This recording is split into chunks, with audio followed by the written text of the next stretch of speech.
आम्ही एके ठिकाणी चहा घेण्याकरता गेलो. मोठा काचाचा बंगला, त्याचा 3 मजली बंगला. आतमध्ये चहा घेतला आणि तो आपली संपन्नता सांगत होता.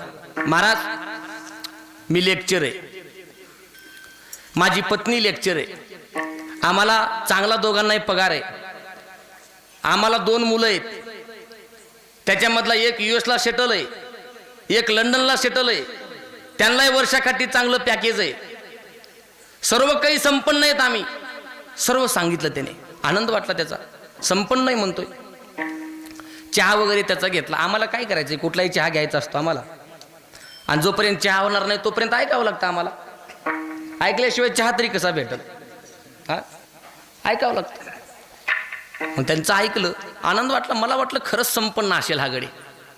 एवढं काही सर्व काचाचा 3 मजली बंगला, दारामध्ये फॉर्च्युनर लावलेले, सर्व काही झालं. त्याचा चहा घेतला, त्याची फॉर्च्युनर बघली ना आपली गाडी बघितली. आपल्याला काही तसलं, आपली बरी आहे, आपल्या गाडीमध्ये आपण बसलो. पण संपन्न हे मनामध्ये होतं. पण शेवटी नंतर मी त्याचा गेट बघितला आणि मला वाटलं याच्या एवढा विपन्न जगात कोणता नाही. काय बघितलं माहिती का गेटवर? एवढं मोठं त्याने सांगितलं संपन्नता, पण त्या गेटवर एक पाटी लावलेली होती आणि त्या पाटीवरती लिहिलेलं होतं, येथे साड्यांना पिको फॉल करून मिळेल.